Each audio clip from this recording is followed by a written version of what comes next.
Bharatiya Janata party के लिए हिंदू मुसलमान सिख ईसाई कोई भी हो, हमारी दो आंखों की तरह है। और अगर आप देख लीजिए जम्मू और कश्मीर में जिस तरह की तरक्की कराएगी बराबर कराएगी। और सबसे बड़ी बात यह आती है हमारे इसी कार्यकाल में अगर 2000 रुपया केंद्र से आया वो सारा बानो के खाते में भी गया, गीता देवी के खाते में भी है। हाँ, और अगर सिखों का नाम लेके बात करती है तो मुझे लगता है सिख समुदाय के साथ सबसे बड़ा करतारपुर का लांगा जो गुरु ननकाना साहब का जो लांगा खोला गया वो भारतीय जनता पार्टी के कार्यकाल में खोला गया।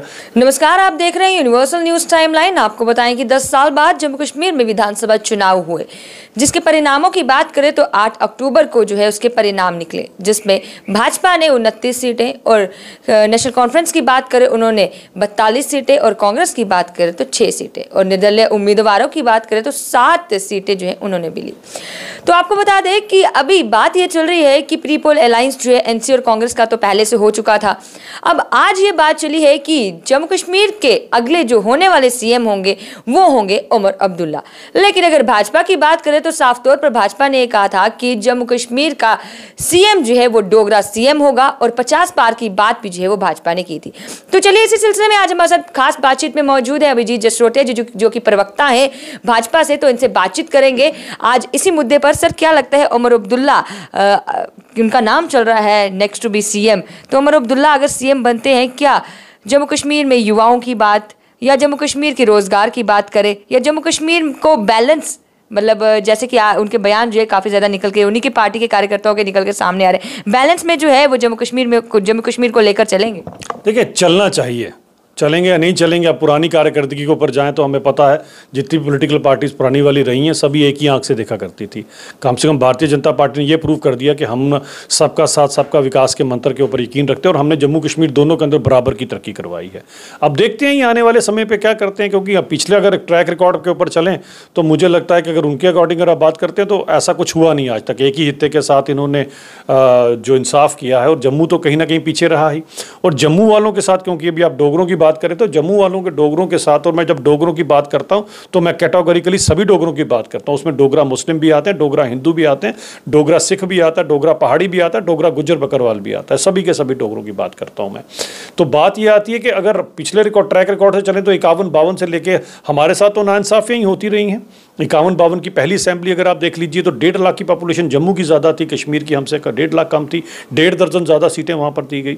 और इन चुनावों में भी भारतीय जनता पार्टी ने बहुत बढ़िया अपना जो है अपना रिजल्ट दिया है और 1.5 लाख के करीब हमने ज़्यादा वोट लिए नेशनल कॉन्फ्रेंस से। लेकिन वही भेदभाव के कारण देखें, नेशनल कॉन्फ्रेंस की मेजॉरिटी ज़्यादा और हमारी कम है। यही भेदभाव था और कितने सालों से चला आ रहा है। तो मुझे लगता है जब लेवल प्लेइंग फील्ड दिया जाएगा, हमारी पॉपुलेशन और हमारी भौगोलिक परिस्थिति, क्योंकि जम्मू कश्मीर सारे का सारा ही मैक्सिमम पहाड़ी इलाका है, मुश्किल वाला इलाका, जब हमारे को हमारा अगर हिस्सा पूरा दिया जाएगा तो तभी इंसाफ हो जाएगा। अभी तो मुझे लगता है कि कहीं ना कहीं वो लेवल प्लेइंग फील्ड ना होने की वजह से 1.5 लाख वोट ज़्यादा लेने के बावजूद भी हम जो है पीछे रह गए। जैसे कि आपने बोला, आपने हमेशा, भाजपा ने हमेशा सेकुलर बात की है, हमेशा सबको लेकर बात की है, चाहे वो हिंदू हो, मुस्लिम हो, सिख हो, ईसाई हो। लेकिन अगर हम एनसी की बात करें तो जैसे कि जश्न जो है सारी जगह मनाया जा रहा था 8 अक्टूबर को, जब सीट्स जो है हासिल की, एनसी ने 42 सीटें हासिल की, तो वहीं पर उनकी महिला कार्यकर्ता ने जो है वो साफ तौर पर ये बोला कि भाजपा जो है वो मुस्लिम्स को और साथ ही भाजपा मोदी सरकार मुस्लिम्स को जो है और सिख समुदाय को जो है वो इग्नोर कर रही है, सिर्फ हिंदू और हिंदुज्म की बात करते हैं। देखिए, अब इस तरह का अगर कोई बेतुका बयान देता है तो मुझे लगता है जिस पार्टी की आइडियोलॉजी उसी में ज़्यादा यकीन रखता होगा, जिस पार्टी का नाम ही कश्मीरी मुस्लिम कॉन्फ्रेंस था तो वो शायद उसमें ज़्यादा यकीन रखते होंगे। भारतीय जनता पार्टी के लिए हिंदू मुसलमान सिख ईसाई कोई भी हो, हमारी दो आंखों की तरह है। और अगर आप देख लीजिए जम्मू और कश्मीर में जिस तरह की तरक्की कराएगी बराबर कराएगी। और सबसे बड़ी बात यह आती है हमारे इसी कार्यकाल में अगर 2000 रुपया केंद्र से आया वो सारा बानो के खाते में भी गया, गीता देवी के खाते में भी है।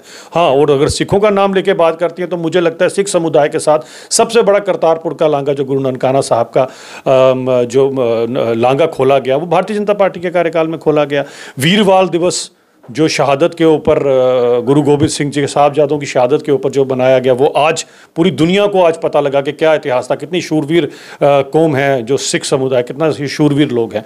ये सब चीज़ें की गई हैं। और यहाँ पर भी अगर आप देखें जम्मू कश्मीर के अंदर आनंद कारज एक्ट लाया गया, तो ये सब कुछ हम ही ने की हुई है। इस तरह की बेतुकी बातें करने वाले कम से कम हिस्ट्री खोल के पढ़ लिया करें, फिर इस तरह की बातें करें, इसका कोई रेलेवेंस नहीं है ऐसे लोगों। सर, उन्होंने ये भी बोला कि हम अभी तक अपने आप को बंदिश में मानते थे और अब एनसी की सरकार बनने जा रही है तो आज के दिन हमारी आज़ादी हुई है और आज हम अपना इंडिपेंडेंस डे मनाएंगे, तो आज तक क्या उनको बांध के रखा गया था भाजपा के द्वारा? ये अब क्या बोलेंगे जी, अब क्या बोल सकते हैं ऐसे लोगों के बारे में, आप क्या बातें करोगे, कौन सी बंदिश किसकी बंदिश। 1.5 लाख से ज़्यादा कब्रें हैं जो आज हैं, जिसका हिसाब किताब ही किसी के पास नहीं है। बंदिश उसे कहा जाता था जब 30 दिन के अंदर सिर्फ 10 दिन काम होता था, 20 दिन कश्मीर बंद रहा करता था, कोई गारंटी नहीं होती सुबह कौन घर से निकले और शाम को घर वापस आए कि ना आए। वो बंदिश हुआ करती कि 5,000 वोटों वाला एमएलए बन जाता था, 10,000 वाला मंत्री और 15,000 मुख्यमंत्री बन जाता था।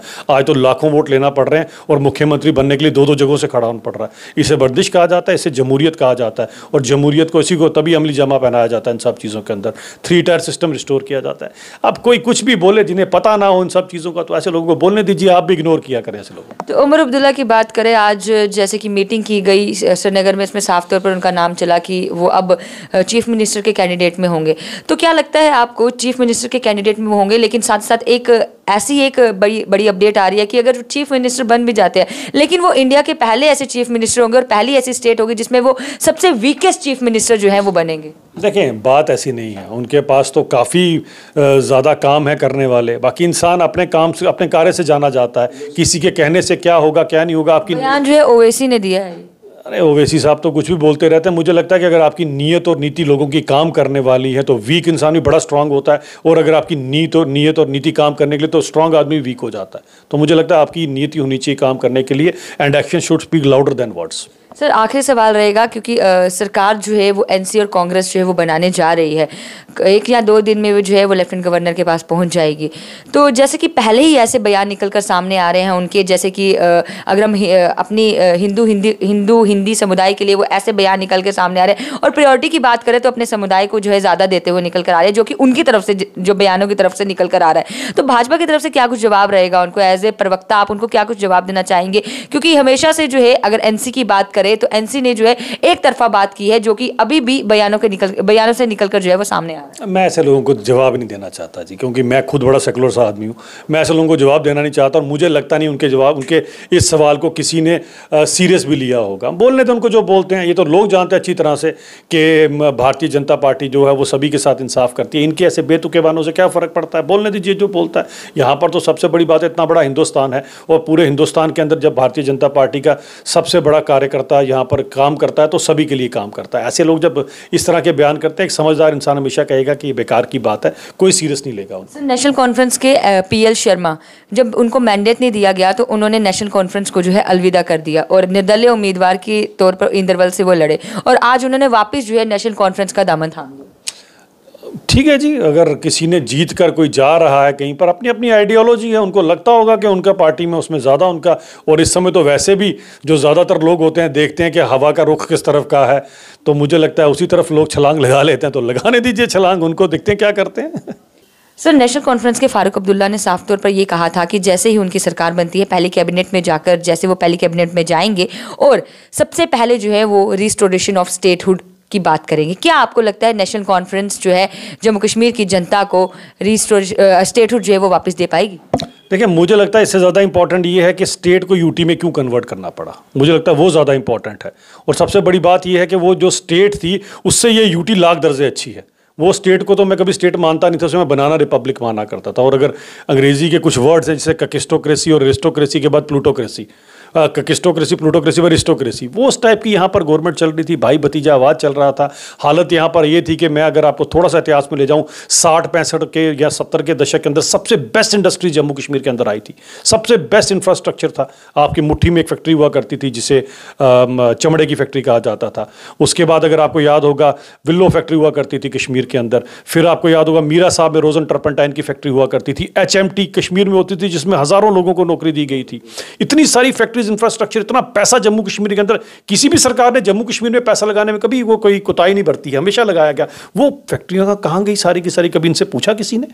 वो कहाँ चलेगी? रातों रात सब चीज़ें बंद हो गई, बिक गई, खत्म हो गई। कौन चला गया, कौन खा गया उन सब फैक्ट्रियों को? इतना सारा जम्मू कश्मीर के अंदर इतनी चीज़ें होने के बावजूद अगर आप कोई कुछ नहीं कर पाए, तो आज आप बोलते हो हम फिर से वैसा कुछ कर देंगे। मैं कम से कम इतनी रिक्वेस्ट करूंगा, जहां से हमने जहां पर छोड़ा है, कम से कम इसको यहां से आगे लेकर जाना। फिर से कहीं पर वापस उसी पत्थर युग में मत ले जाना कि पथराव शुरू हो जाए, फिर से टेररिज्म शुरू हो जाए। खैर, ऊपर वाला सब देख रहा है, ऐसा होने तो हम कभी नहीं देंगे। बाकी कोई बात नहीं, कहने दीजिए। मुझे लगता है कि इससे आगे जाने की बात है, पीछे की बात ना ही करें तो बेहतर रहेगा। सर, नेशनल कॉन्फ्रेंस ने साफ तौर पे ये कहा था कि जैसे ही अपनी सरकार अब बनेगी या नहीं बनेगी उसकी पुष्टि हम नहीं कर सकते, जैसे ही सरकार बनेगी कैजुअल लेबर्स, डेली वेजर्स को, आंगनबाड़ी वर्कर्स को वो पक्का करेंगे, रेगुलराइजेशन करेंगे। क्या वो ये कर पाएगी? देखें, ये तो अब आप इन्हीं से पूछ सकते हैं अच्छी तरह से। हमारा तो वादा था इन सब चीज़ों को पूरा करने के। सबसे पहली बात ये तो 1 लाख नौकरियों की बात कर रहे हैं, ये भी जरा क्लियर कर दीजिएगा। ये 1 लाख कहीं वो डेली वेजर वाली नौकरी तो नहीं 500-700 रुपए में कि और 20 सालों के लिए इन बेचारों का खून चूसा जाएगा। कम से कम ये भी क्लियर कर दीजिएगा 1 लाख कौन सी वाली नौकरी दे रहे हैं। वो नौकरी दे रहे हैं जो 34,000 और 17,000 पीछे दी गई थी, पूरी सैलरी, जिसके अंदर खुद का भी पेट पलता है और आपके बाल बच्चों का भी पेट पलता है। वरना डेली वेजर जो दिन देखे 50 रुपए की दवाई लेने के लिए बच्चों के लिए इनके पास पैसे नहीं होते थे। तो सबसे पहले ये क्लियर कर दें 1 लाख नौकरी कौन सी देने वाले हैं। उसके बाद जो इन्होंने बात की है 12 सिलेंडर्स की, जरा उसको भी जरा लोगों को क्लियर करते। और देख रहा हूँ मैं, शायद मुझे लगता है कि इस बार मुझे भी बिल ना देना पड़े, 200 यूनिट मुझे भी फ्री मिलेगी। तो देख लेते हैं ना करते कैसे, कथनी और करनी में कितना फर्क है ये पता चल जाएगा लोगों को।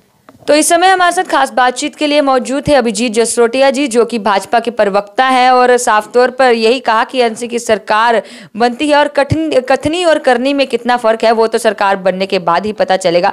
तो जरूर आप लोग भी इस वीडियो को ज्यादा से ज्यादा शेयर कीजिएगा, अपनी राय जरूर कमेंट बॉक्स में रखिएगा और तमाम खबरों के लिए जुड़ रहेगा यूएनटी के साथ। वीडियो जर्नलिस्ट के साथ समीक्षा वर्मा, यूएनटी जम्मू।